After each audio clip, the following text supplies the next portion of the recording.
Bonsoir mesdames, bonsoir messieurs, bienvenue à l'émission aux milliards de téléspectateurs.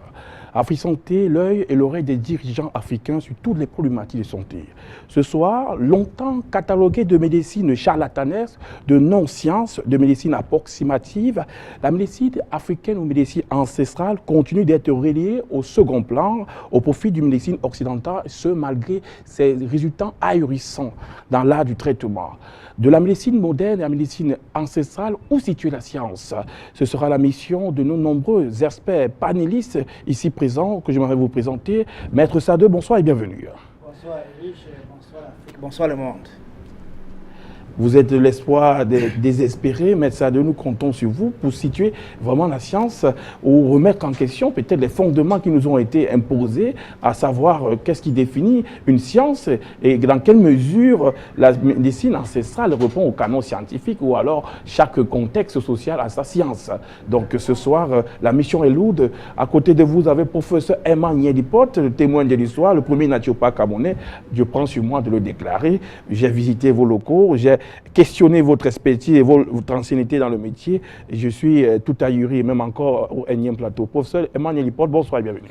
Bonsoir à tous les Africains, bonsoir à tous ceux qui, à travers le monde, font confiance à Afrique Média et qui font particulièrement confiance à cette émission Afrique Santé. Voilà. Merci, professeur. On continue là la présentation. Le ministre de la Santé, Lodo Sabo d'Edouard, silencieux mais très circonspect dans ses interventions. Il n'y prend pas la parole pour déborder, mais pour dire l'essentiel. Docteur Noumessi Pierre, docteur Noumessi, vous êtes expert en sciences, dans l'art de traiter à partir des plantes, expert en plantes médicinales. Docteur Noumessi, bonsoir et bienvenue. Bonsoir Rich, bonsoir à tous les téléspectateurs, bonsoir Momo, bonsoir à tous mes patients et à tous ceux qui aiment leur corps dans le monde. Bonsoir. Docteur André Waka, psychologue du bien-être, vous êtes un habitué des plateaux et ce sur plusieurs cieux, de l'Angola en Afrique centrale, Cameroun et j'en passe sur tous les plateaux. On connaît André Waka, mais ici, on se réserve cette étiquette de psychologue du bien-être qui rime avec santé. On compte encore sur vous aujourd'hui pour essayer de montrer la science. En Afrique, existe-t-il une véritable science? Et on peut dire que la médecine ancestrale répond au canon scientifique. Qu'est-ce que c'est? Comment considérer ces canons scientifiques? Quelle importance de accorder au regard de cette médecine ancestrale? Bonsoir et bienvenue ce soir. Bonsoir Ulrich, bonsoir l'Afrique, bonsoir le monde. On aura l'occasion au cours de cette émission d'expliquer aux téléspectateurs la pertinence de tous ces mensonges dont les autres nous ont imposés. Je vous remercie. Merci, Dr André Waka. Avant de passer au premier élément, mes professeurs, il y a une question qui me tulipine, la science de ce que savoir, la science, comment définir la science. On ne saurait définir, entamer cette émission sans donner le domaine des définitions. On parle de la science. Comment dit-on qu'une science, une discipline est scientifique? Quand est-ce qu'on peut la déclarer scientifique? Quels sont ses critères? Alors, disons, les critères qui sont officialisés n'ont rien à voir avec la science. Parce que la science, c'est une autre lecture de ce qui est visible et de ce qui est invisible. Allier les deux choses en les observant, en les expérimentant et en obtenant un résultat, c'est à partir de là que commence la science. Nous pouvons dire qu'à la naissance d'un bébé, si on parlait de bébé, ça veut dire que celui-là, il a eu le souffle de vie, donc il a respiré. Sinon, on va parler de mort-né. Alors, à quel moment les médecins peuvent-ils intervenir pour que le bébé qui n'a pas respiré puisse absolument respirer sans qu'on ne le mette, qu'on ne prenne ses fœtus, qu'on dépose ça dans un placard en attendant l'ensevelissement. Donc, la science ne se situe pas sur l'ensemble des concepts et des préceptes qui sont liés à des donnes sociales. C'est-à-dire, on peut dire que l'économie est une science, on peut dire que les droits les sciences juridiques, on parlait des sciences économiques, sciences juridiques. On peut donc parler aussi des sciences médicales, mais la médecine n'est pas une science dans le vrai sens du terme, c'est une science sociale. Et une science sociale n'est qu'une partie d'une science, c'est-à-dire quelque chose qu'on a observé sur comment faire pour tel résultat. Les résultats en médecine sont des résultats éphémères, les antalgiques, les morphines, les sédatifs et tout. C'est des choses comme des anesthésiants pour calmer la douleur, alors que le malade va chez le médecin pour guérir et non pour qu'on calme sa douleur. Donc, à partir de là, si nous parlons science, relevant du domaine de la médecine officielle, qui se vante être une médecine moderne, alors qu'elle est basée sur l'empirisme. Alors, disons, la médecine officielle n'est pas une médecine scientifique. Donc, on le verra tout à l'heure. Voilà. Maître Sadu, hein, vous avez côtoyé longtemps ce milieu, les cols blancs, stéthoscope autour du cou. Dès que vous arrivez, les paramètres, hypertension avec tensiomètre et tout, dans un décor très aseptisé. Alors, ce qui fait la fierté, c'est se vanter d'être une science. Les attitudes, l'objectivité, le dosage, et j'en passe. Mais pour vous qui avez côtoyé ces milieux, sur quoi repose le fondement? Franchement, Ulrich, la science dans le milieu médical n'existe pas. On a une série de trompe-œil sous la main et on essaye de se faire passer pour un scientifique. Or, s'il faut parler de scientifique, tant que tu es incapable d'entrer dans la nature, tu ne sauras jamais, pour rien au monde, être appelé scientifique. Quand tu refuses le débat contradictoire, tu ne sauras être un scientifique. Or, le plus gros livre que nous avons, c'est la nature. Tout ce que nous faisons, c'est une partie de la nature. Et s'il faut regarder, pour parler de cette science-là, ceux qui aujourd'hui se disent scientifiques, c'est les gens qui ont détruit l'Afrique. Quand nous remontons en Égypte, vous avez vu, Hippocrate est venu en Égypte se faire former. Pythagore, mathématicien et métaphysicien, est venu en Afrique, en Égypte, se faire former. Et tu sais ce qui se passe? Pour empêcher d'appeler les Africains les scientifiques, il fait de l'effort pour brûler les archives. À chaque fois qu'ils viennent, ils brûlent les archives. Donc la politique de terre brûlée au niveau des archives, où on pouvait utiliser pour dire voilà les scientifiques africains. On nous a lésés. Je crois que dans le débat, je serai plus clair.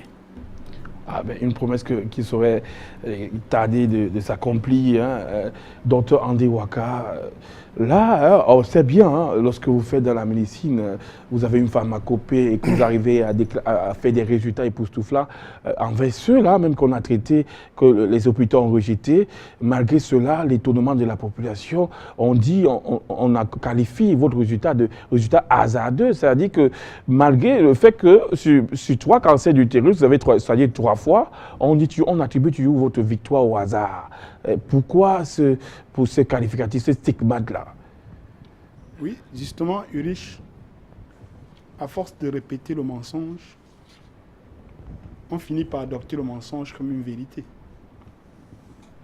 Allons sur la logique de la médecine moderne. Ils nous ont tous appris que la science est basée sur la rationalité et la cohérence. Essayons de démontrer ensemble pour que tout le monde puisse voir si est-ce qu'il y a de la rationalité et de la cohérence dans la science moderne. L'homme sur qui la science moderne, la médecine moderne repose, s'appelle Hippocrate. Ils disent que Hippocrate était le père de la médecine moderne, bien que c'est une usurpation du titre, du fait que Hippocrate n'a qu'été l'élève d'Imhotep, donc ce titre devait revenir à Imhotep. Mais malheureusement, on l'a donné à Hippocrate.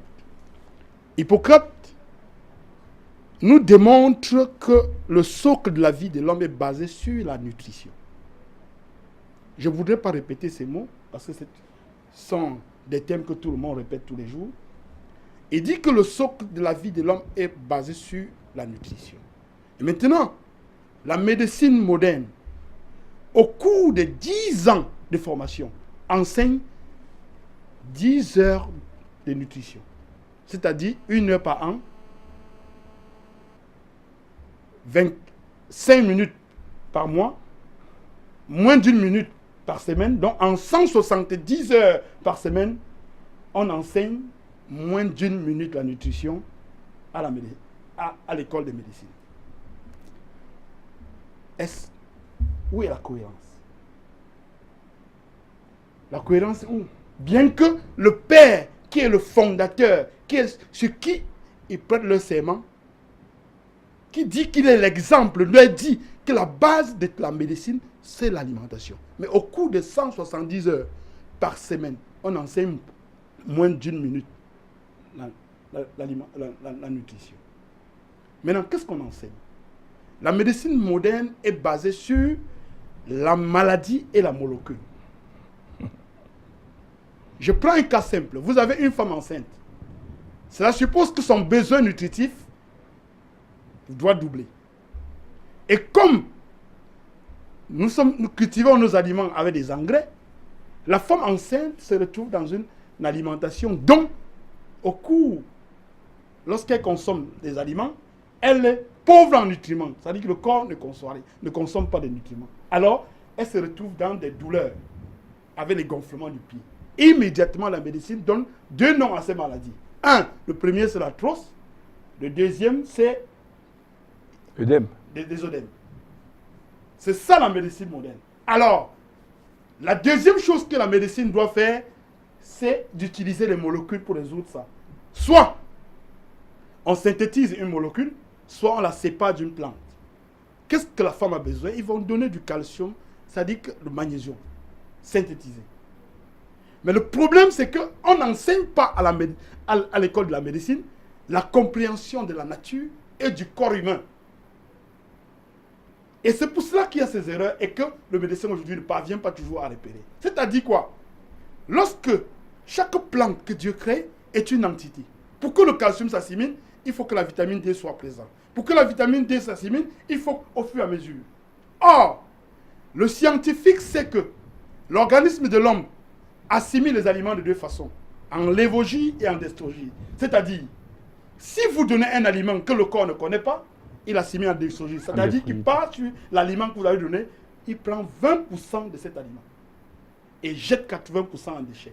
Or, le scientifique, sachant que dans son comprimé de calcium qu'il va donner au malade, l'organisme du malade, de la femme enceinte, va prendre 20% et va rejeter 80%. En dextrogie. Connaissant donc cela, il connaît donc que le besoin de la femme est de 300 grammes de calcium. Il va mettre 1200 grammes de calcium à l'intérieur pour que l'organisme, en prenant les 20%, il prend les 300 grammes de calcium. Mais malheureusement, l'organisme va rejeter 80% en déchets. Or, les déchets vont se transformer en acide. Et qui est le contraire du calcium? Ils vont donc absorber 80% de calcium pour se neutraliser et 300 grammes de calcium est entré. Cela suppose qu'en voulant résoudre le problème du calcium chez la femme, on l'a déminéralisé. Et la femme enceinte va se retrouver le lendemain à l'hôpital pour accoucher. Elle est consciente qu'elle a passé le temps de se nutrir de tout ce qui lui permet d'être équilibrée. Alors, elle va se retrouver sur une table d'accouchement, elle est en carence d'oxygène. Parce qu'elle n'a pas de magnésium, elle n'a pas le... Alors, on va nous déclarer éclampsie. Éclampsie, c'est dangereux, éclampsie. Je voudrais qu'ensemble, nous les Africains, nous, la population du monde, que nous jugions cette pertinence, et voici il y a la cohérence dans la science moderne. La dite science moderne. Cette dite science moderne. Merci Pour ne pas aller encore plus loin, ils vont aller jusqu'à punir même les plus petits enfants en les privant de boire de l'eau. L'enfant doit boire l'eau après 6 mois. Quelle catastrophe! 6 mois après sa naissance, il faut le préciser. Après sa naissance. Après sa naissance pour les Quelle nouveau-nés. catastrophe. Docteur Noumessi, la docteur André Ouaka a jeté le pavé dans la mare. Il est parlé avec de main morte. Lorsqu'on parle là, c'est bien. On sait bien aussi qu'il est passionné de plantes. Il a parlé un peu de la formation de ces médecins. Docteur Noumessi, mais vous êtes un expert en plantes médicinales. Qu'est-ce que chez vous qu'est-ce qui fait votre fierté scientifique, vous qui utilisez les plantes? Comment est-ce à votre niveau vous évitez les erreurs des autres? Mon cher Rich, déjà cette question est très importante. Vous savez, ce qui est bien, c'est la connaissance.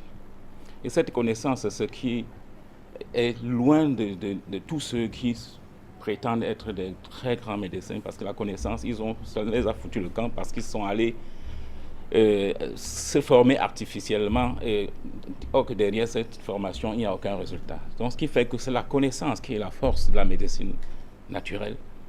Quand on maîtrise la valeur de chaque plante, franchement, chaque situation a une solution trouvée. Donc ce qui fait que c'est la connaissance qui est importante. Il faut connaître déjà que l'homme est à 99% spirituel et 1% matériel. Ce qui fait que quand on dit que Dieu a créé l'homme à son image, ça expliquait simplement que nous tous, nous sommes assez puissants et nous tous, nous devions connaître cela et bénéficier au moins de cette connaissance pour vivre en paix et en harmonie avec la nature. Mais curieusement, certaines personnes sont entrées dans les laboratoires et je pense qu'ils croient que c'est là qu'on les a fabriquées. Merci, docteur Noumessi. Professeur Emmanuel, je reviens à vous. Les critères de la science, aujourd'hui, docteur André Ouaka a dégagé la rationalité basée sur la raison. Donc, c'est-à-dire, la raison donne pas la cohérence. On regarde, et on sait bien aussi qu'avec Claude Bernard, on a parlé de l'observation. Il faut que les données soient observables. Il faut qu'il y ait la répétition. Il faut les attitudes, il faut une certaine objectivité. Il faudrait que, en utilisant votre résultat, plusieurs personnes en utilisant le même processus puissent arriver à la même conclusion. Mais maintenant, on revient sur la formation de certains médecins. Ça va jusqu'à 12 ans, généraliste 7 ans. Il n'y a pas de remise en question. Si vous prenez les mêmes cours cette année, 5 ans après, c'est presque le même fond. Alors, en ce moment, est-ce qu'on peut parler de science? Quand il y a un dogme, on ne remet rien en question, on passe les cours d'année en année qui restent les mêmes et les résultats statistiques au niveau des traitements sont de plus affolants. Oui, bon, mais si on voit des travaux, du moins la prise de position des personnages dans le domaine médical en France, de la crampe de Philippe Even, qui a été doyen pendant 12 ans en France et qui pense que c'était pour lui 30 ans avant, du moins pendant 30 ans, il a essayé de mener un combat pour que les médecins soient bien formés, pour qu'il y ait les possibilités que le médecin sache que 1 plus 1 peut bien être 2, mais 1 plus 1 peut être aussi 1, c'est-à-dire deux choses mélangées ne peuvent qu'être 1, que le médecin ou que l'étudiant soit le comprenant, non l'apprenant, et qu'il soit capable de poser des questions et qu'il ait des réponses à ces questions, non de le mettre en ballotage à l'intérêt de l'industrie pharmaceutique qui en fait est le pourvoyeur de modules qui permettent à ce que la formation médicale puisse aller à point. C'est les industriels qui financent les laboratoires. Et l'État ne fait qu'un travail régalien, c'est-à-dire de supervision. Donc à partir de là, il y a comme si des commerçants sont en train de former des agents prescripteurs de leurs produits. Parce que les médecins sont des prescripteurs de produits des usines. C'est pour cette raison que la médecine est artificielle, c'est-à-dire tout est usiné. Et c'est pour cette raison que le slogan à l'université, c'est l'obligation des moyens et non du résultat. Ça veut dire quoi? Ça veut dire que le médecin n'est pas tenu à donner le résultat. Ça, on le dira jamais assez. Donc, à partir de là, nous soutenons que le médecin n'est qu'un prescripteur. Et à sa qualité de prescripteur, il ne peut pas mettre en cause ce qu'on lui a enseigné à l'université. C'est ce qui fait donc que les médecins ne font pas des recherches malgré leur doctorat. Parce que quand tu es docteur en médecine, lorsque tu as un doctorat, tu es classé dans la gamme des chercheurs. C'est un titre qui est l'équivalent du fait d'être devenu un chercheur. Parce que tu as beau avoir master, maîtrise, licence et tout, tu n'es pas encore chercheur. Mais lorsque tu deviens docteur, tu es essentiellement considéré comme un chercheur. Pourquoi les médecins ne font pas de recherches, particulièrement les médecins africains? Parce que chez les médecins européens, tu vas trouver des livres, par exemple, Roger Dallet qui écrit un livre dont le titre est « Les mensonges de la médecine ». Tu ne verras jamais un livre comme ça chez un Africain. Pourquoi?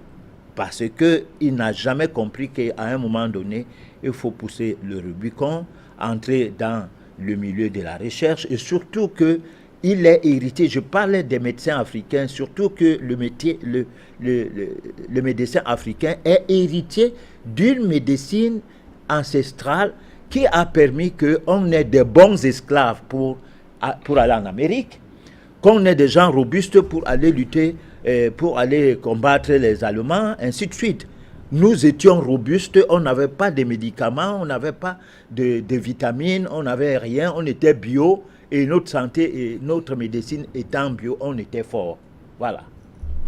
Alors, Maître Sadeu, quand on essaie de questionner, parce qu'on dit 12 ans d'activité, lorsque je les côtoie dans je peux appeler laboratoire, les officines, 10 000 francs les frais de consultation quand vous êtes dentiste, avec toutes des années de formation, ils ont étudié l'anatomie, ils maîtrisent comment ça fonctionne, carrément toute une vie sacrifiée, 12 ans, c'est quand même long par rapport à d'autres qualifications, mais quand même, ça donne un certain respect. Alors, quelle est la formation du naturopathe?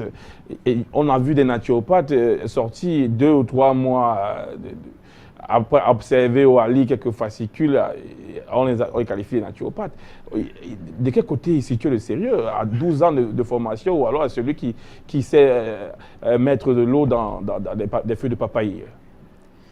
Riche, je peux te dire que la formation d'un naturopathe, c'est depuis le sein de sa maman.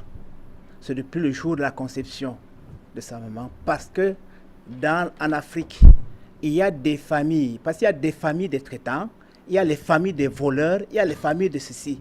Donc dans le cadre des familles de traitants, franchement, on est né, quand tu es né dans cette famille-là, alors le sang que tu portes, c'est le sang d'un traitant. C'est-à-dire quand tu es né, tu grandis, tu es avec tes parents qui sont en train d'administrer ces soins-là.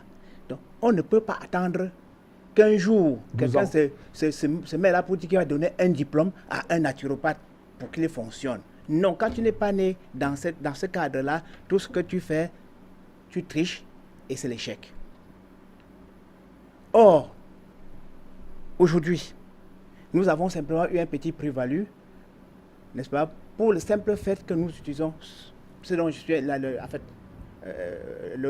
terme français pour nous exprimer, et pour entrer dans l'étude approfondie des plantes qui nous entourent, les plantes que nos parents ont eu à utiliser, les plantes que ces soi-disant chercheurs ont pu brûler, ont pris le temps de brûler les archives pour nous empêcher d'aller au-delà de nos possibilités.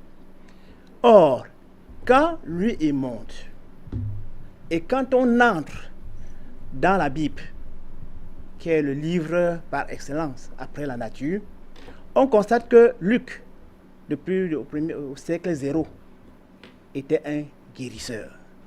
On constate que Paul a été un guérisseur. On constate que Job a traité ses produits, a traité ses plaies avec les essences provenant de la nature. On constate que Daniel a consommé les légumes pour être à la hauteur de discerner les rêves du roi. Or, ces mêmes légumes qui aujourd'hui, il y a au moins 500 éléments chimiques qui sont incorporés, c'est-à-dire dans l'agriculture, dans l'agroalimentaire et dans différents aliments que nous consommons. Juste parce que ils veulent nous endormir. Ils veulent détruire notre substance grise pour mieux nous gérer. Mais ça, c'est très difficile parce que je me sens heureux aujourd'hui de dire que je suis Bamileke. Ce que hier, je ne pouvais pas dire et ce que hier, je ne pouvais pas mettre à pouvoir expliquer, n'est-ce pas, c'est ce dont je suis en train de dire. Donc,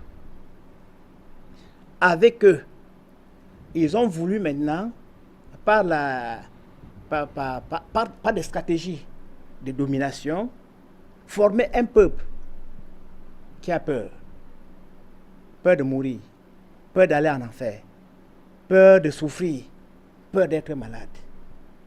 Et ils ont partout ça, ils créent un peuple passif qui va être simplement dominé et seront en train de consommer simplement et purement les éléments fabriqués par les multinationales. Hein?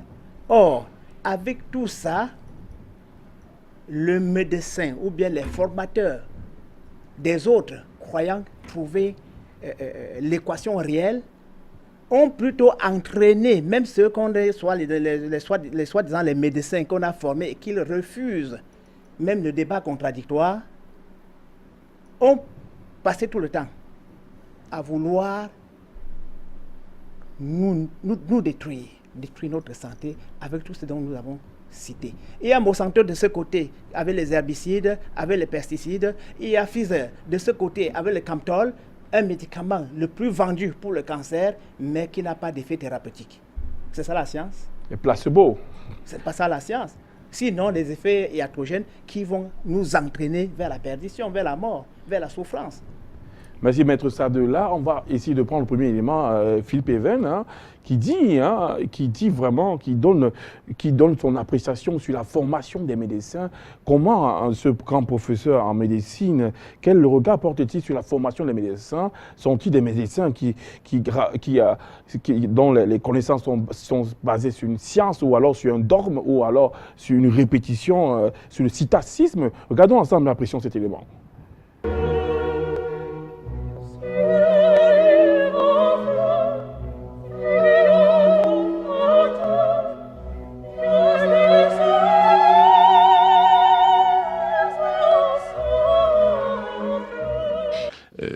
Mes collègues de la faculté Necker-Enfants Malades m'ont élu doyen.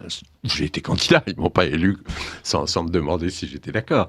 Et j'ai pris la responsabilité de cette grande faculté que j'ai gardée jusqu'à ma retraite en l'an 2000, c'est-à-dire pendant une douzaine d'années à peu près. Ça, c'est un travail de Romain. Enfin, le fait d'être doyen d'une faculté de médecine... Ça vous occupe le jour, la nuit, enfin encore plus que la médecine peut-être. Oui, et de plus en plus. Les contraintes administratives, quand je dis contraintes, le mot est faible, sont dévorantes pour le temps. Je vais parler en tant que doyen. Les études médicales durent 12 ans. Ces 12 ans sont 12 ans de formatage et d'illusion. Il n'y a rien de scientifique, ni dans ce qu'ils apprennent, ni dans la prise de conscience de ce qu'est une démarche scientifique. Et en particulier l'obligation de vérifier ses sources, de critiquer les articles et documents publiés. Ça demande beaucoup de travail. Je ne dis pas qu'ils ne le feraient pas, mais ils pensent qu'ils n'ont pas à le faire parce qu'on les a formés dans l'illusion qu'ils détenaient une sorte de vérité permanente. Les voilà diplômés de médecine à l'âge de 30 ans et ils s'imaginent qu'avec le bagage qu'ils ont acquis, je le répète scientifiquement nul, ils pourront vivre professionnellement avec compétence jusqu'à 65 ans. Il se trouve que j'ai fait une autre analyse, je ne suis pas le seul, mais je parle de mon expérience.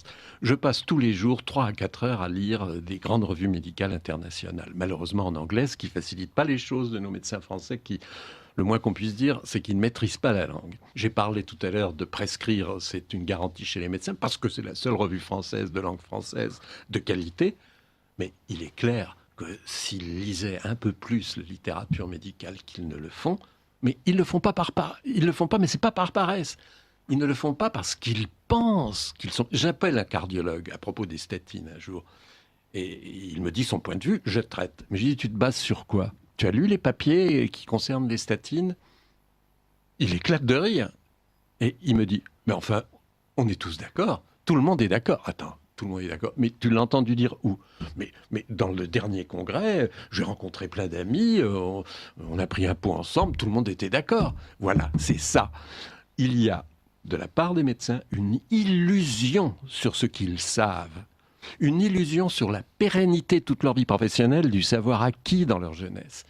Tout est à revoir dans la formation des médecins, sur tous les plans, à la fois sur le plan des relations humaines avec leurs malades. La médecine, c'est pas une science, ou plutôt c'est une science sociale et psychologique autant que de sciences dures.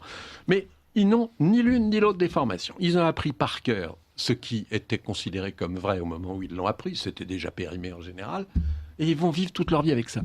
J'ai fait 20 fois l'expérience. L'histoire des statines, pour moi, était fascinante. Bon, j'ai lu à peu près 900 ou 1000 articles sur les statines. Je me trouve devant des cardiologues qui n'en ont lu aucun.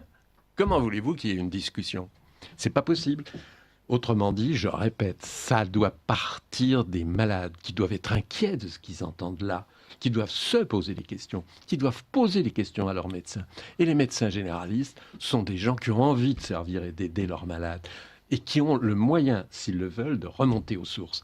Alors, petit à petit, l'un entraînant l'autre, on ne pourra pas continuer à avoir un État qui se conduit comme il le fait, qui rembourse des médicaments inutiles, qui fait comme si les 30 000 morts par an d'accidents thérapeutiques n'existaient pas, qui nous annonce qu'il va réduire encore les crédits de recherche, mais il va continuer à rembourser les médicaments au lieu d'utiliser cet argent-là pour financer de nouvelles recherches. Tout est à revoir.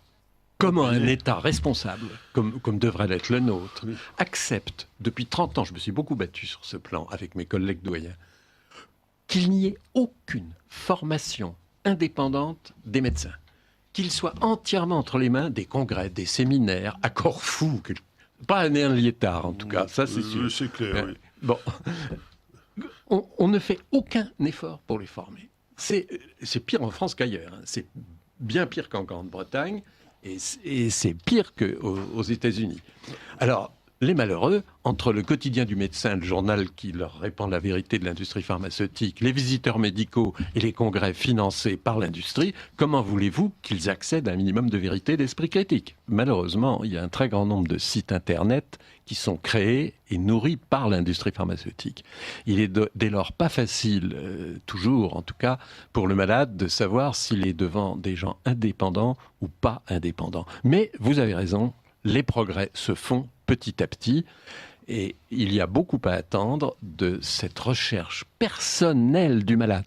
Le malade n'est pas chez le vétérinaire comme chez le médecin, il ne va pas rester passif. Il doit discuter de la validité du traitement avec son médecin. Je ne crois pas que les médecins se rebelleraient contre ça. Ça fait partie de la relation de confiance entre eux et leurs malades. Et une relation de confiance, ça se construit. Et ça se construit par le dialogue sur des questions importantes. Dès lors, je pense que grâce au réseau Internet, comme vous le soulignez, et par les questions qu'ils poseront à leurs médecins, ils y verront plus clair surtout. Voilà, professeur Emmanuel Import, 12 ans, professeur Philippe Even, qui a été doyen de l'université de formation de médecins, 12 ans de formatage, 12 ans de mensonges, 12 ans où des congrès sont financés par les industries pharmaceutiques, les conférences. En fait, tout est régi par les industries pharmaceutiques. Le médecin est formé par l'argent qui revient, qui débouche de la vente des médicaments. Donc, les informations sont tellement surveillées que rien de cela ne révèle une vérité. Et le médecin pratique à partir de là, d'un fondement très faux. C'est compliqué d'expliquer ce qui se passe en médecine mondialement parlant, parce que l'Afrique, alors, si les Européens, si un Européen doyen d'université en France raconte l'histoire qu'on venait de suivre là tout à l'heure, et qui va jusqu'à dire que les mêmes problèmes se posent aux États-Unis, en Angleterre, il a cité ces deux pays en plus de la France. Qu'est-ce qu'on dira du Cameroun? Parce que nous, on a une formation approximative. Bon, déjà, on est en train de parler du Cameroun. Qu'est-ce qu'on dira du Gabon? Qu'est-ce qu'on dira du Tchad, des 15 pays dominés par la France? Et qui sont les pays pourvoyeurs des moyens pour pouvoir avoir une sécurité sociale garantie pour les Français, donc 80% des remboursements. c'est un commerce organisé dont les médecins sont dépendants de l'industrie pharmaceutique. J'ai toujours eu à le dire. Aujourd'hui, ça se révèle avec cet élément. C'est-à-dire que quand vous êtes médecin, quand vous finissez votre formation, lorsqu'il y a, pour les produits qui existaient déjà, les principes ou bien les produits génériques ou quoi, ça, vous vivez l'expérience pendant votre formation et vous le vivez à travers ces molécules qui viennent de l'industrie pharmaceutique. Vous ne créez rien. Rien ne se crée sous vos yeux. Tous vos tests, ça se passe avec des médicaments, des molécules qui sortent de l'industrie pharmaceutique. On ne vous apprend pas à vous en sortir seul quand vous êtes devant un cas. Et on vous apprend à écouter les plaintes du malade et non à écouter ce qui déboucherait à la cause de la maladie. Vous ne pourrez jamais savoir que ce que dit le malade, cherchons la cause à tel endroit. Non, c'est qu'une plainte égale une molécule. Donc, une plainte doit donner une réponse par rapport à une molécule. Alors, donc, ça fait quoi? Ça fait que le médecin, quand il y a un nouveau produit, puisque les nouveaux produits, entre guillemets, sont les nouvelles maladies. Donc, on crée une nouvelle maladie, on dit, à une époque, la virologie n'existait pas comme une science. On pensait même pas que les virus vivaient. On parlait plutôt des cellules. Aujourd'hui, les cellules sont mises à la touche, les virus sont mis au devant de la scène, donc toutes les maladies compliquées sont virales. Alors, à partir de ce temps-là, le médecin qui doit se recycle à travers un autre médecin qu'on a acheté et qui va faire le job pour l'industrie pharmaceutique qui prétend avoir trouvé, on commence d'abord par créer une cause, une peur, qu'il y a telle maladie due à tel virus, mais on ne trouve pas le médicament. Ce marketing-là tourne pendant 1 an, 2 ans, après on dit, voilà, on a trouvé le médicament, soit en bithérapie, soit en trithérapie, polythérapie, ou en polythérapie, et puis il y a un médecin ou deux. On prend un aux États-Unis, un autre en France, ou un autre au Canada, il pond les livres et il fait un travail à la solde de l'industrie pharmaceutique qui a été réquisitionné pour le mensonge dont le gouvernement, les États sont cautionnants. À partir de là, les États dominateurs, bien sûr, à partir de là, les autres médecins suivent seulement. C'est ce qui fait que le produit Satine a été un produit rejeté. Philippe Leven l'a dit tout à l'heure, mais c'est ce qu'utilisent les cardiologues. Et ils n'ont pas un autre produit, puisqu'ils n'ont que l'obligation des moyens. Le moyen, c'est le produit. Alors, quand ils demandent... Si ça ne donne pas, ce n'est pas grave. Oui, bon, si le produit ne donne pas comme médiateur qu'a tué les gens, bon, le médecin n'était pas aux prises à un procès. C'est le médecin qui prescrit pourtant, mais on s'en fout. C'est l'industrie qui intervient avec le gros moyen. Alors, Philippe Even demande donc à ses collègues médecins que, mais vous dites que vous êtes cardiologue, vous soyez même avec quoi? Parce que le produit que vous utilisez, ce n'est pas le bon produit. Ces produits-là, ils disent, mais tout le monde est d'accord. Tout le monde est d'accord par suivisme. Bon, donc vous comprenez. C'est le dogme. C'est un dogme. On a dit, le maître a dit. Donc c'est tout. Mali, c'est dit. Docteur André Ouaka, vos réactions avant qu'on passe au prochain élément. Regardez du côté de la naturopathie, si effectivement on peut trouver la science de ce côté. Docteur André Ouaka. Est-ce qu'on peut se reprocher, nous tous ici, de parler le français? On ne peut rien. Nous sommes victimes de cette éducation. Nos parents ont accepté le français comme la langue nationale, bien qu'elle dilue nos valeurs.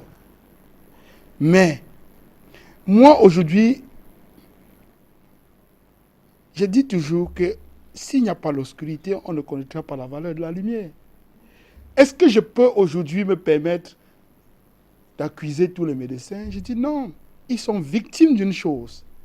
Car on nous a dit que les Occidentaux étaient en Afrique pour prendre la connaissance et ils ont pris par force. Vous devez savoir que le pot ne marche qu'avec l'esprit du potier. Un potier ne peut pas fabriquer son pot. Et vous pensez que vous allez prendre avec la force et aller comprendre ce qui s'est passé lorsqu'il pensait fabriquer son pot. La connaissance qu'on a transportée en Afrique était... L'Africain a codé la connaissance avant de donner à l'Africain, à l'occidental. Ils sont aujourd'hui victimes d'une chose que les parents ont commis. Monsieur Ulrich, analysez au fond de vous. Regardez votre petite personnalité. Imaginez combien vous gagnez. Grande personnalité. Votre grande personnalité et votre petit être. Ce que vous gagnez par jour, par mois, vous allez analyser, vous allez vous rendre compte que vous-même, vous n'utilisez pas 15% de ce que vous gagnez par jour, c'est-à-dire ce que vous mangez, ce que vous habillez. Même le voleur, lorsqu'il vole, il donne 85% aux femmes qu'il aime, aux amis qu'il aime, à sa femme, aux ses enfants, et tout cela. Et vous allez vous rendre compte donc que l'être humain naît pour servir. On ne naît pas pour se servir, on naît pour servir les autres. Car l'homme est une entité constituée de 3 entités. Le corps, l'esprit et l'âme. Et le corps ne représente que 1% de l'entité humaine. Donc, la connaissance africaine visait à préserver l'espèce humaine. Or, comme ils nous ont pris la connaissance par force, nous avons codé la connaissance pour les donner. Le socle de la vie, de la connaissance occidentale est basé sur le capitalisme qui vise à ramener tout vers soi. Ça veut dire qu'ils sont en contradiction avec les lois qui fondent. Qui régissent la nature. Maintenant, comment voulez-vous que le médecin aujourd'hui, qui n'est que victime d'une situation, on l'accuse? Il faut simplement qu'ils prennent conscience aujourd'hui et comprennent que la connaissance n'a pas quitté l'Afrique. Parce que Einstein disait à son temps que, c'est-à-dire il disait le champ magnétique est l'âme qui gouverne les particules.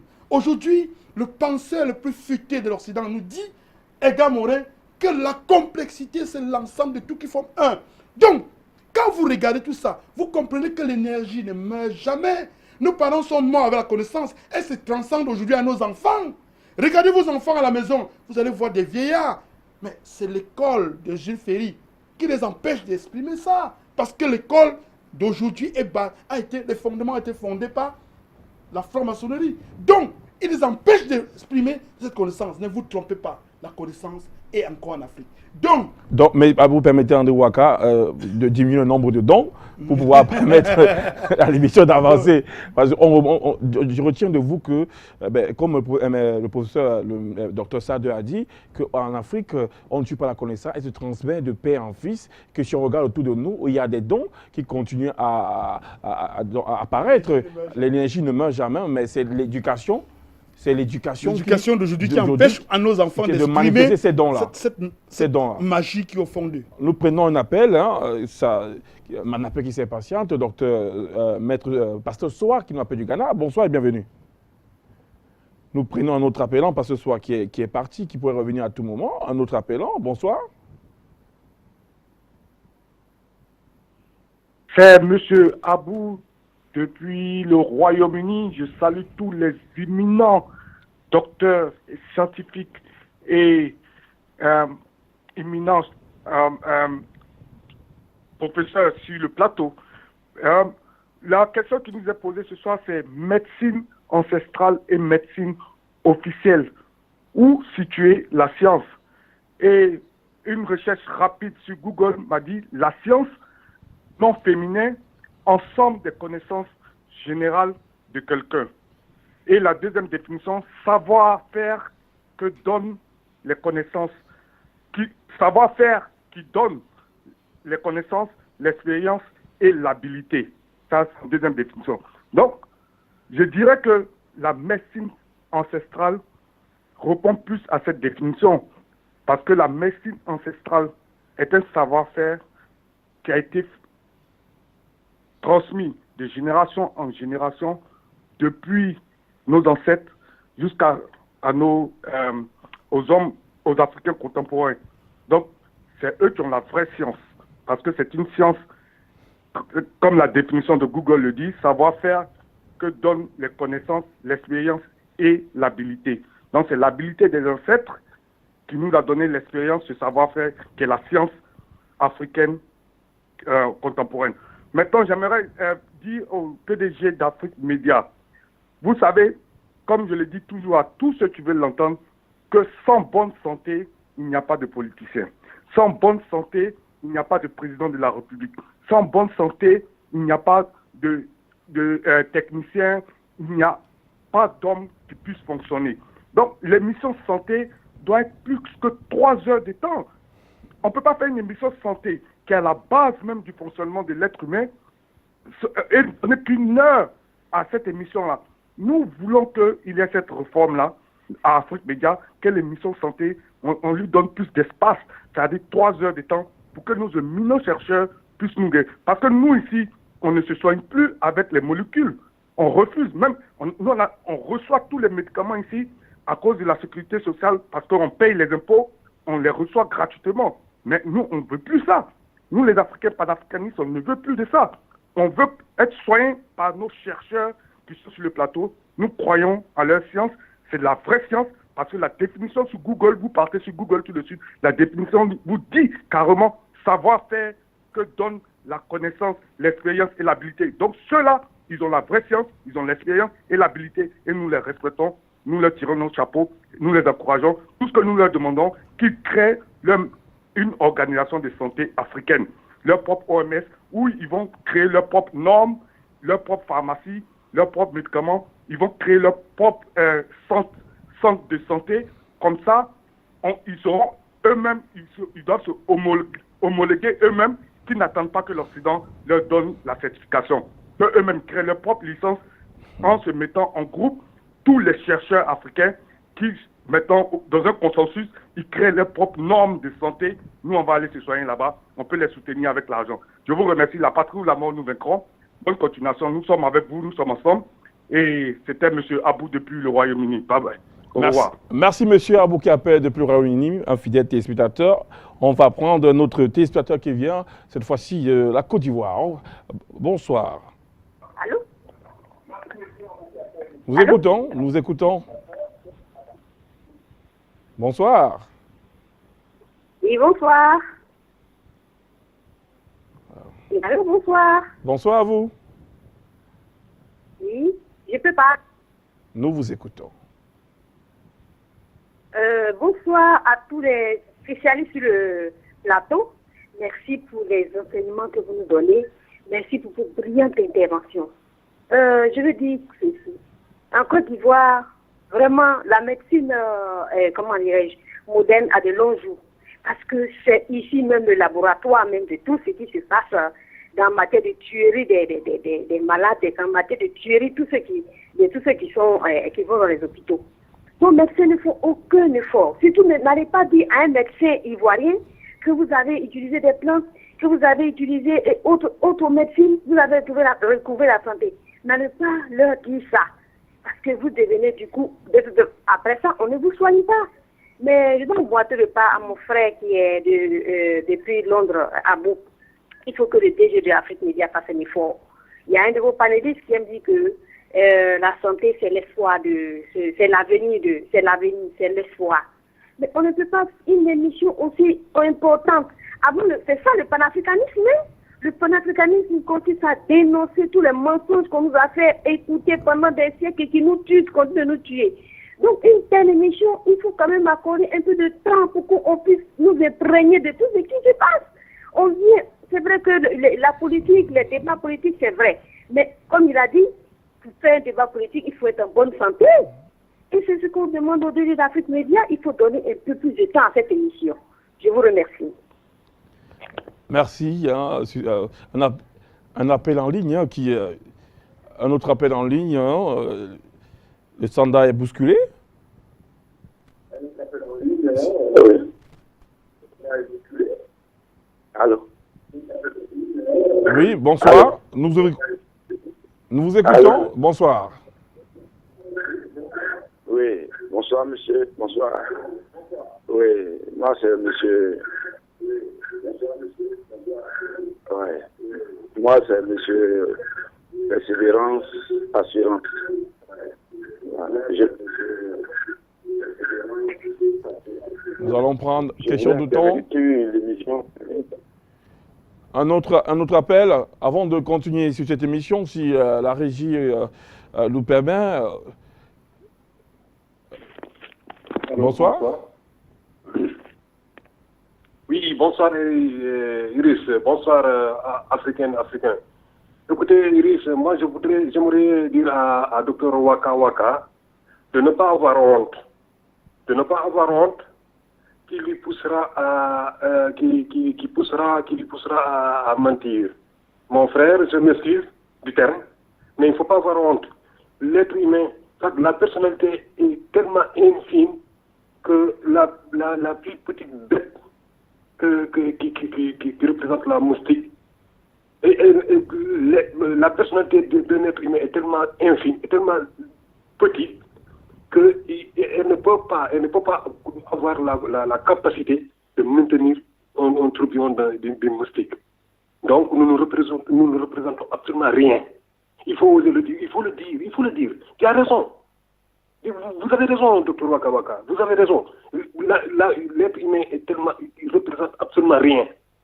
Donc si ils viennent nous bombarder des termes, des mots qui viennent de n'importe où, mais est-ce que les singes, les gorilles du Congo qui ne sont pas là-bas, ils en ont la médecine là-bas, et pourtant ces gorilles-là savent quelles plantes se frotter pour empêcher les parasites de l'atteindre. Et pourtant, il n'y a pas de microscope là-bas, dans la jungle du Congo. Mais dis donc. Vous avez raison. Merci pour votre intervention. On a assez fouillé dans les poubelles de la médecine occidentale, si vous permettez, pour l'équipe de ce plateau. Nous allons aller du côté du docteur Aka Félix de la Côte d'Ivoire, quand même très célèbre là-bas. On va entendre cette interview et on ressortira pour continuer avec les experts ici qui demandent qu'à prendre la parole pour donner assez de connaissances. Regardons ensemble.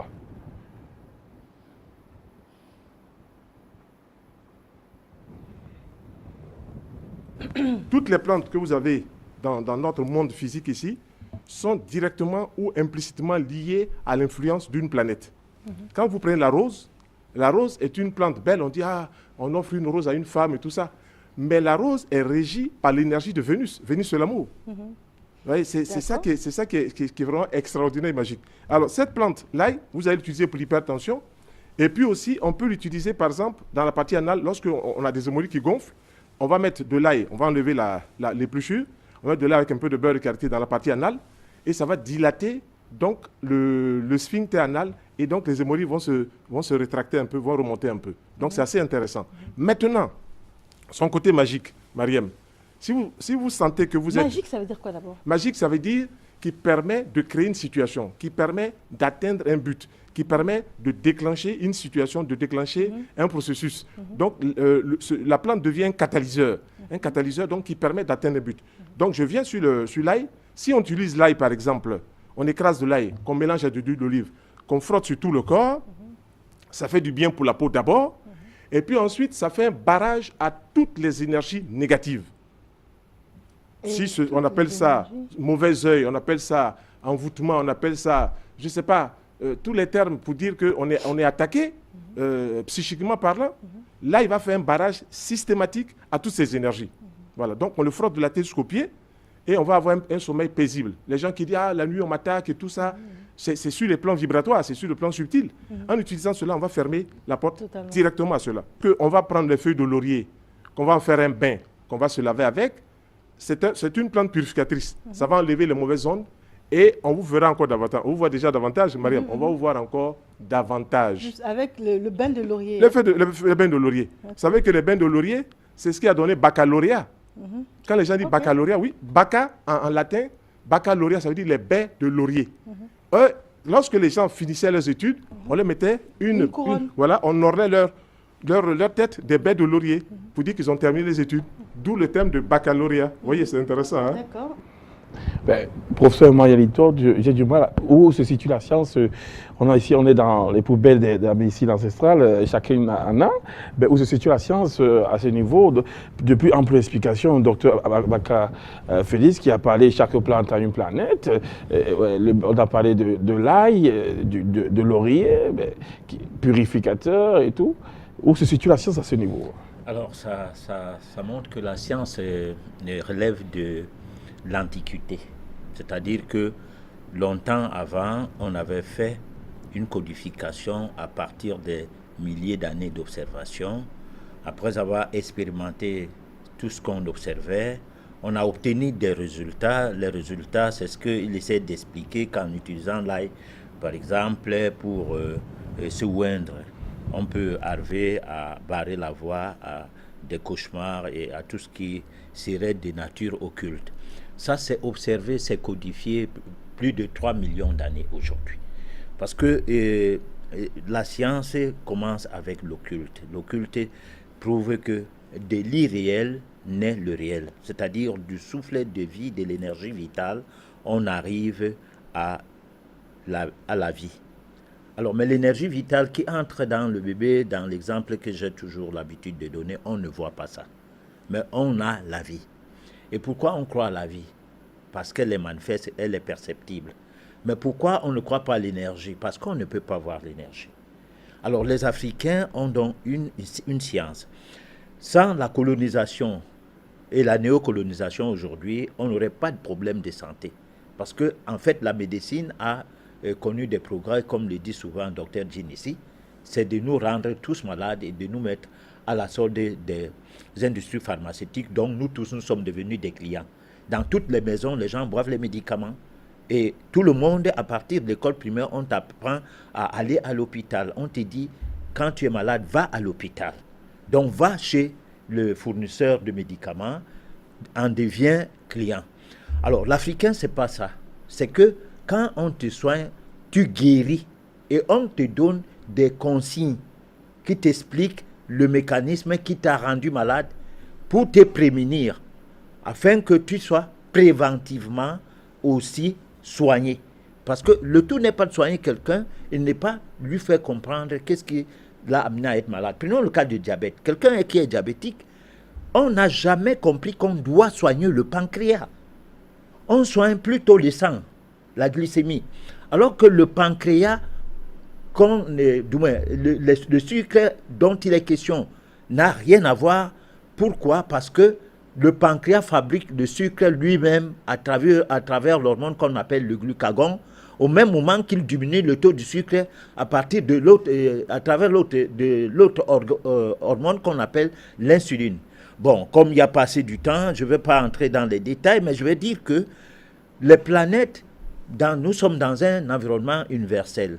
Sur le plan métaphysique, nous sommes les microcosmes, pendant que l'univers, dans sa globalité, est macrocosme.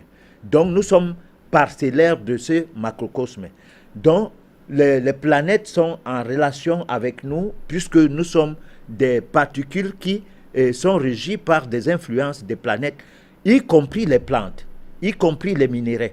L'ensemble de ces trois mondes jusqu'à nous fait en sorte que nous pouvons prendre de ces minéraux ou de ces plantes, de quoi nous nourrir, de quoi nous protéger, de quoi retrouver notre santé. Merci, bonsoir, Daniel Lipote. Maître Sadhu, vous avez fait la promesse, je m'en voudrais de sortir ce plateau sans vous donner l'occasion de tenir cette promesse. Au visionnage de cet élément, où est la science? Docteur Aka dit une série de mots. Là, c'est utile, il a donné comment l'utiliser, comment chasser les énergies vibratoires. Quel est le critère scientifique qu'on peut retrouver dans ces explications? L'observation, la rationalité, la cohérence? Quand nous regardons l'élément qui vient de passer, nous pouvons tirer même 2 ou 3 leçons. C'est dire que l'Africain, avec sa médecine ancestrale, purifie, je veux dire quoi? Fait une prise en charge des orteils aux cheveux et des cheveux aux orteils. Il n'a pas le temps de s'occuper du symptôme, mais tout en sachant que les symptômes peuvent être des champs perturbateurs et que la racine pivotale de la maladie se trouve ailleurs, en agissant dans sa globalité, n'est-ce pas, le physique, le spirituel, l'esprit et tout ce que le professeur vient de citer, le patient trouve sa santé. Ça, c'est la première observation, et une santé globale. La première observation. La seconde observation, elle nous montre un fait que nous voulons toujours refuser, sur le plan métaphysique. Il a pris, par exemple, cette taille qu'il a mis de l'huile, on se oint pour chasser les mauvais esprits. N'est-ce pas? Il a parlé de bain avec le laurier pour chasser. Ça veut dire qu'il y a certains mots qu'on ne parvient pas à déterminer, tu vois, le germe ou quoi. Alors que c'est juste ces histoires peut-être de couches de nuit qui entraînent ceci, qui entraînent cela, mais qu'en utilisant simplement le laurier pour se laver, on est protégé contre ces attaques de nuit. Ces nourritures de nuit, on est protégé. Ce qui serait difficile avec un médicament. Ce qui serait difficile avec un médicament. Ce qui serait difficile avec le médicament. Donc ça veut dire que la médecine classique, non, il ne souhaite même pas que tu sois en santé. Parce que les multinationales n'auront pas de profit quand tu es en santé. Merci Maître Sadeu, de ce pan que vous levez. Docteur Noumé-Sipierre, vous vous reconnaissez à travers cet événement. Je ne savais pas que... Il y a un aspect que M. Sadeu a relevé, la santé globale. C'est-à-dire qu'avec la même plante, tu peux soigner et le corps et soigner et l'esprit. Parce que là, quand on parle des champs vibratoires, on ne prendra pas un paracétamol pour guérir des couches de nuit, à moins que votre docteur vous a lavé la cervelle, docteur Noumé-Sipierre.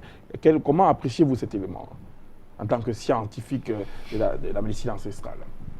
Mon cher Erich, généralement, il faut déjà savoir que, comme je disais tantôt, nous sommes à 99% spirituels. Or, les plantes, toutes les plantes, ont des côtés santé corporelle, des côtés sécurité, des côtés purification, des côtés, comment dirais-je, bien-être. C'est juste que la bêtise que les médecins, en fait les scientifiques du laboratoire font, des industries font, c'est d'aller dans une plante enlever une molécule. La plante complète a assez de vertus pour le bien-être. Parce que rien qu'en écoutant l'explication que le confrère a indiquée tout à l'heure par rapport à l'ail, vous comprendrez déjà que l'ail n'est pas simplement un truc pour rehausser le goût à la cuisine. C'est un élément qui a un côté mystérieux. Et il n'y a pas que l'ail, il y a plein de plantes comme ça. Quand quelqu'un vous approche peut-être avec des maladies, je dis souvent, la maladie, c'est le mal qui s'exprime. Le mal qui s'exprime, le mal a dit. Le mal parle dans toi. Mais comment penser que vous pouvez prendre un comprimé mort et combattre un mal qui s'exprime en toi? Non, il faut toucher des plantes qui ont aussi des effets de sécurité ou de booster dehors cet élément négatif qui vous trouble la santé. Donc, la mort ne peut pas combattre la vie. Jamais la mort ne peut pas combattre la vie. C'est impossible. Nous ne pouvons pas vivre sans les plantes, mais les plantes seules peuvent vivre sans nous. Vu qu'on les a créées avant nous, je commence à comprendre. Docteur André Ouaka, pour rebondir sur la question. Ulrich, ce qui me fait un peu rire, c'est que la science darwinienne ne reconnaît pas l'énergie. Il reconnaît tout simplement ce qui est visible. Mais seulement, si vous regardez le courant électrique, il y a la phase et le neutre. Mais si vous regardez à l'œil nu, ils sont semblables. Vous touchez l'autre, ça ne vous frappe pas. Le neutre, ça ne vous frappe pas. Et vous touchez la phase, ça vous frappe. Ça chatouille aussi. Ça vous frappe pourquoi?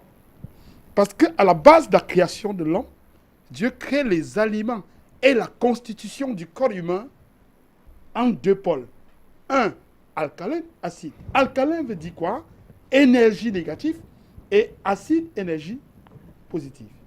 Maintenant, comme l'énergie négative qui circule dans le corps humain n'a pas le même voltage, n'a pas le même voltage que le courant électrique, ne pouvant pas neutraliser le courant électrique, laisse passer le courant électrique, ça devient un choc. Parce que c'est un problème d'équilibre. Maintenant, je vais vous dire une chose, Erich. Dans mon village, vous enlevez la femme de quelqu'un, on vous envoie le tonnerre. Et le tonnerre va aller poser l'acte, comme on a dit, et revenir. Mais ce qui est curieux, quand le parent meurt, il transmet à son fils. Est-ce qu'on transmet quelque chose qui n'est pas rationnel? Qui n'est pas visible. Est-ce qu'il est possible de transmettre à quelqu'un quelque chose qui n'est pas rationnel? Parce qu'il explique qu'on fait comme ça, on fait comme ça, on fait comme ça, et ça donne tel résultat. Maintenant, s'il faut revenir au l'ail, le l'ail est une charge négative.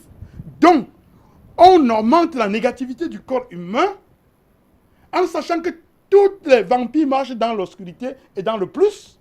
S'ils arrivent, le l'ail étant présent, étant une charge magnétique négative qui va neutraliser tout ce qui va arriver, de positif, et là le champ sera neutre et l'être humain serait en paix. Oui, ou c'est tout. Est-ce que ceci n'est pas rationnel? Donc, ça veut dire que plusieurs fois... Le laurier étant un aliment alcalin, parce que l'aliment alcalin c'est quoi? C'est un aliment qui contient des minéraux. Et le minéraux c'est quoi? En science, on dit que le calcium, sa formule chimique c'est le Ca+. Ca+. Et lorsqu'on prend on appelle ça la charge des ions. Lorsque vous prenez cette charge des ions, vous mélangez à l'eau, le potentiel hydrogène de l'eau devient moins.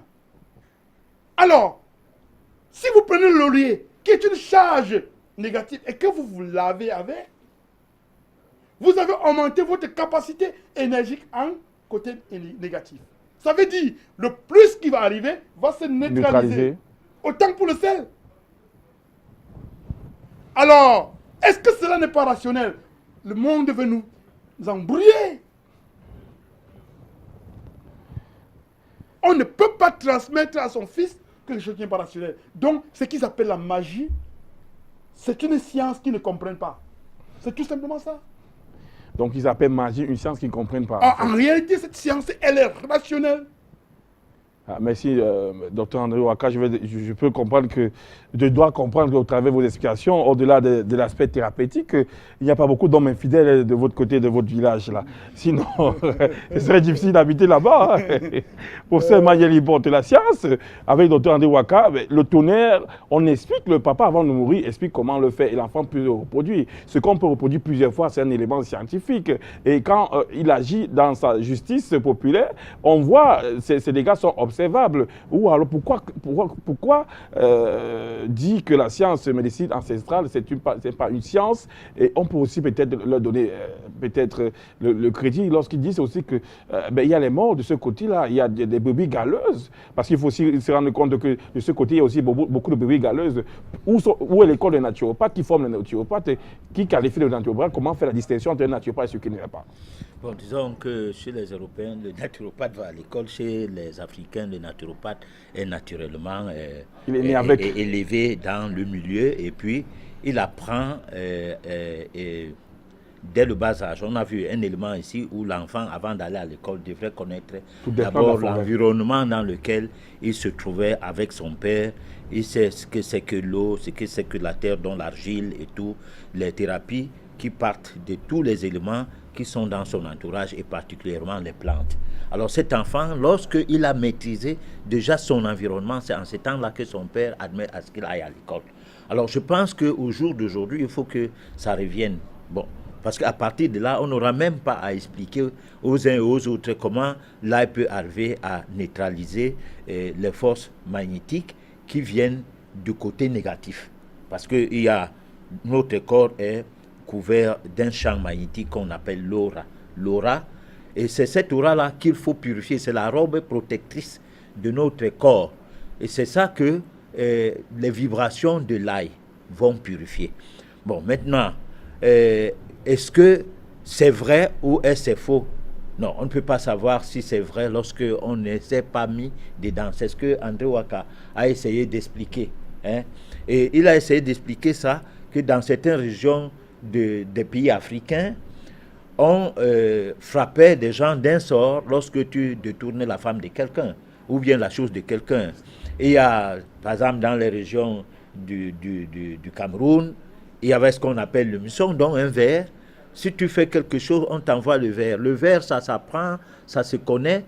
Il y a le zona. Le zona, aujourd'hui, dans les hôpitaux, ils peinent à régler ces problèmes, et qui est devenu un problème de maladies du sida, que c'est à cause du sida que le zona ne guérit pas. Bon. Mais pourtant, le plus souvent, le zona, c'est une maladie d'envoûtement. Alors, si vous êtes envoûté et que vous aviez le zona, vous n'allez jamais guérir de ce zonage jusqu'à ce que la chose pour laquelle l'envoûtement vous a frappé soit remise. Donc, il faut que vous vous repentissez. Ce n'est pas le médicament, même les produits traditionnels, il faut que vous parlez. Mais si la personne qui vous a envoûté par le biais du zonage n'a pas raison, là maintenant, les plantes vont travailler et puis la cicatrisation ne produira pas d'effet de chaleur qu'on a durant tout le reste de sa vie, alors que le zonage a été guéri prétendument, puisque au niveau de la peau, on ne voit que la cicatrisation, mais on ne voit plus les ampoules. Bon, donc moi je pense que la réussite de gérer un certain nombre de problèmes à base de ces mécanismes-là, pas sur la base de l'observation, de l'expérimentation, et le résultat est là. Voilà. Je ne sais pas si les manques concernant parlant du zonage, vous avez parlé d'ici, vous avez évoqué un grand aspect, une méthode très thérapeutique qui est tout à fait naturelle, même parfois surnaturelle, la repentance. Voilà, donc lorsque on ne se repent pas, tant pis pour vous, vous continuez à subir le mal. Tout à fait. Donc il y a intérêt parfois même aux hommes infidèles d'avouer pour pouvoir ne pas mourir du tonnerre. Les dégâts doivent être vraiment affligeants. Mettre ça dans cette recherche scientifique, les brebis galeuses du côté... Comment faire que dans la médecine africaine, les brebis galeuses ternissent, hein? Il faut voir. Et sur ce plateau, on a des excellents naturopathes, on les a triés sur le volet, mais de l'autre côté, ceux qui sont les plus visibles ne représentent pas forcément la médecine africaine, et c'est à partir d'eux qu'on taxe de trompeurs. J'ai vécu avec un malade, actuellement il est dans d'autres cieux, et il m'a dit non, je me suis fait avoir plusieurs fois, c'est difficile de rencontrer les bons. Comment multiplier une formation adéquate et pour extraire ou alors former ces brebis galeuses afin qu'ils deviennent aussi performants? Vous savez que la pauvreté a mis dans la tête des uns et des autres, et tout en sachant que la santé, chacun recherche à vivre. Et comme le docteur Noumoussa a coutume de dire, la maladie ne doit pas tuer, mais on doit mourir parce qu'on est vieux. Mais dans la recherche de cet état de santé parfaite, pour ne pas mourir à cause de la maladie, on court. Et comme les autres ont la possibilité de bien parler, quand on parle bien, on accourt. On accourt pour aller se faire tromper. Parce que quand vous achetez quelque chose, un produit dans un cas, que vous n'allez plus jamais retrouver la personne, ou en cours de route, là, quand vous n'allez plus jamais retrouver cette personne-là, si à la maison il y a complication, à qui dois-tu t'adresser? Tu l'appelles, par exemple, à son numéro, dit que non, ce n'est pas mon numéro. Je ne me reconnais pas dans ce que tu dis. C'est ça le problème.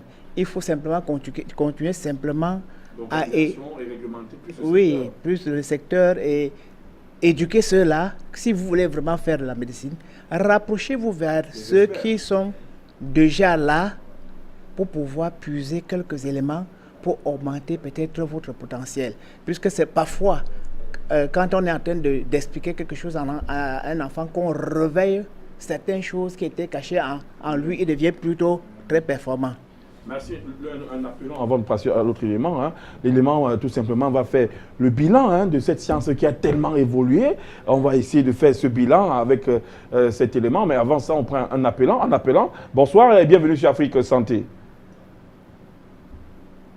Frère Ulrich, bonsoir à tous les panélistes, à tous les docteurs que vous avez sur votre plateau. Je suis tellement content, c'est Abouba, je suis tellement content quand je me retrouve devant mon petit écran le jeudi soir. Et je vais vous dire qu'un meilleur politicien à la trempe du président Bandakani, de Célestin Djamen et des autres que je ne peux pas citer ici, s'ils n'ont pas la santé, ils ne pourront pas être de grands politiciens.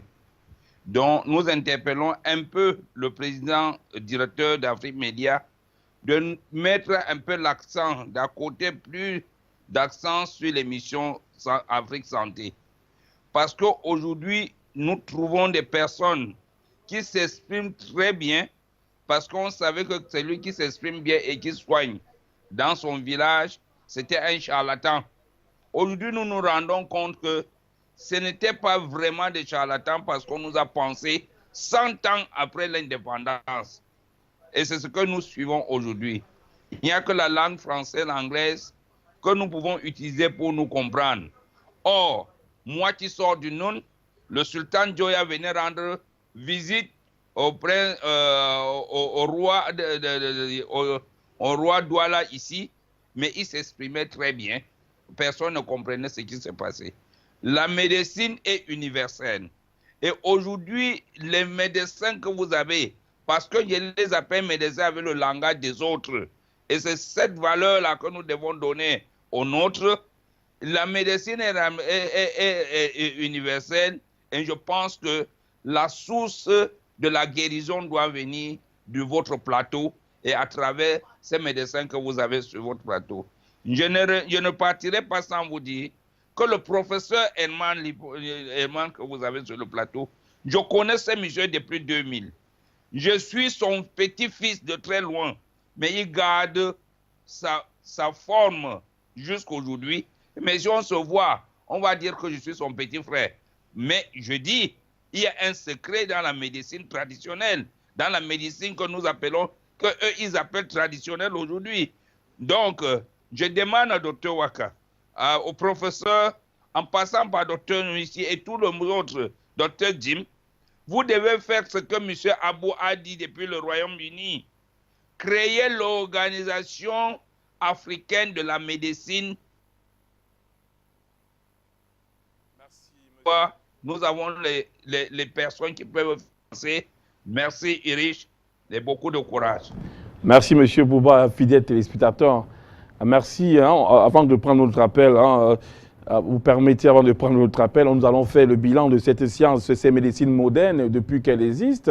Quel est le bilan? Elle se targue de scientifique, elle réclame, elle te donne cette fierté, elle se dit scientifique, observable et rationnel. Quel bilan peut-on faire de cette grande science attribuée à la science occidentale? Regardons ça.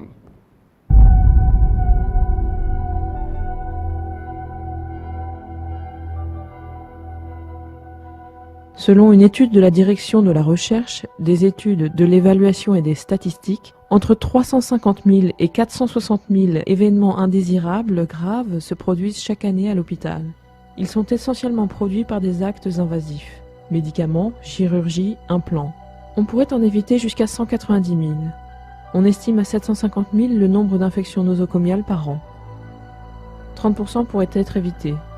Un patient sur 10 rentrant à l'hôpital subit un événement indésirable lié aux soins. Selon l'Organisation mondiale de la santé, 30 000 patients décèdent tous les ans d'accidents médicaux dans nos hôpitaux. La Fédération hospitalière de France estime qu'il y aurait entre 200 000 et 400 000 opérations chirurgicales inutiles en France tous les ans. 144 000 patients sont hospitalisés inutilement chaque année en raison des médicaments prescrits, selon l'Agence française de sécurité sanitaire des produits de santé. Les médicaments prescrits sur ordonnance tuent plus que les accidents de la route, la pneumonie ou le diabète. La plupart des effets secondaires sont pris pour de nouvelles maladies ou de nouveaux symptômes, aboutissant à l'administration de soins et de médicaments supplémentaires, ce qui augmente encore le risque de décès. Le coût des effets secondaires représente 79 milliards d'euros au sein de l'Union européenne. Il tue près de 200 000 Européens tous les ans. S'il y a autant de réactions négatives aux médicaments en France et en Europe, c'est en raison du nombre de médicaments consommés et prescrits. De nombreux patients se voient prescrire une foule de médicaments aux dosages variés et aux effets contradictoires qui peuvent interagir et provoquer des réactions bien plus graves lorsqu'ils sont combinés. Nous avons atteint le point de saturation pour la prescription des médicaments.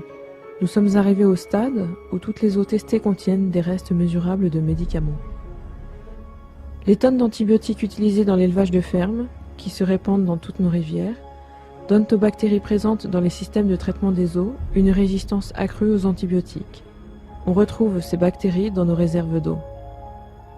La France détient le record de la consommation de médicaments en Europe. Les pharmacies distribuent tous les ans plus de 1500 unités de médicaments par patient contre 1000 en Allemagne et 750 en Italie. En 2010, 50 boîtes de médicaments ont été prescrites par personne en France, ce qui fait plus de 3 milliards de boîtes de médicaments vendues dans l'année.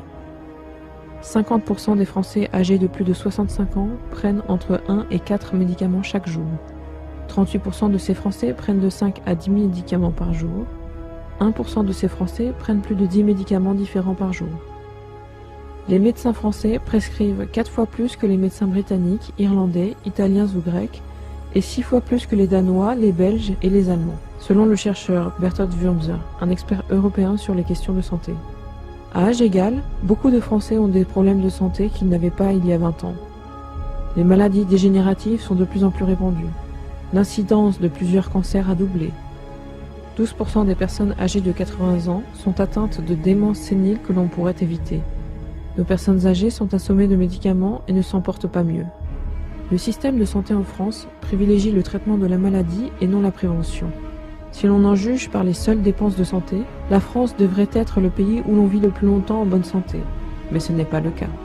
Ce n'est pas le cas, Dr André Ouaka. Voilà le bilan de cette science moderne avec des systèmes, des moyens très avancés dans l'art du traitement. Mais les conséquences, lorsqu'on voit sur le terrain, ce n'est pas nous qui avons monté cette vidéo. Elle a été faite à l'étranger et par les étrangers. Regardez le bilan de cette science qui avance, cette science dont donne tout le mérite.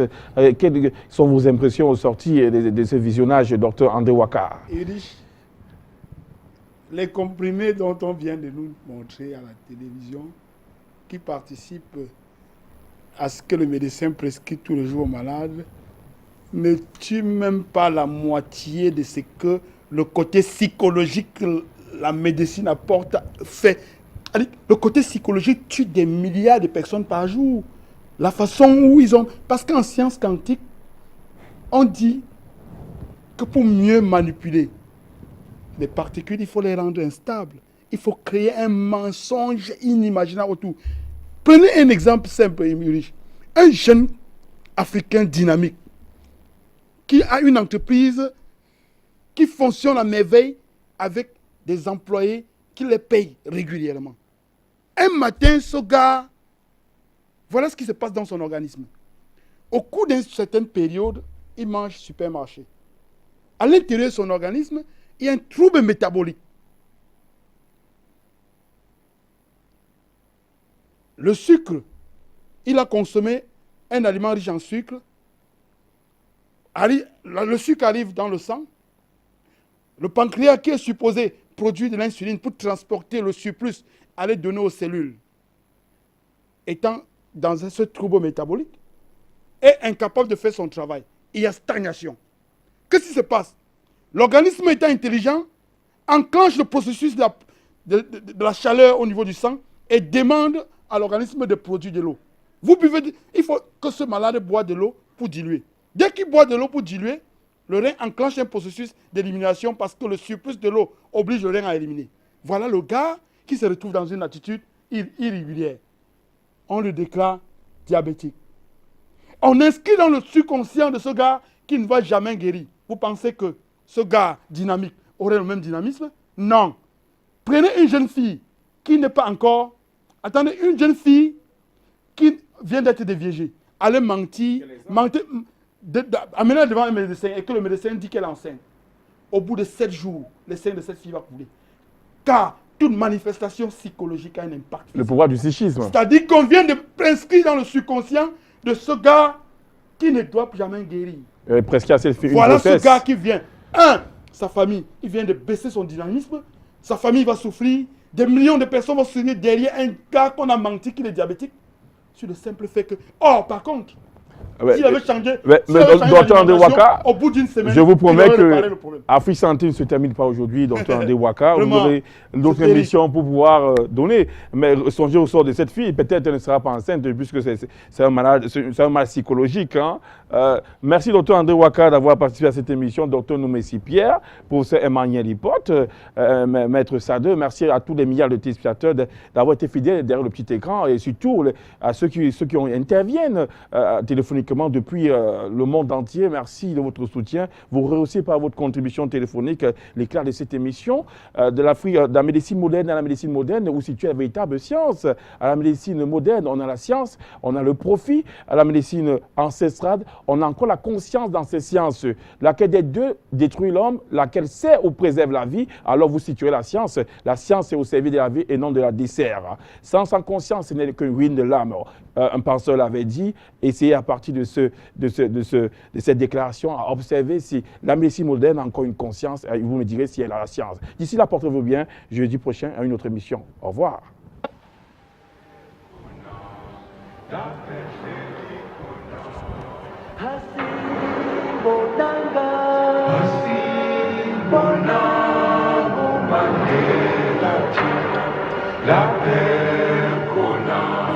La paix, chérie,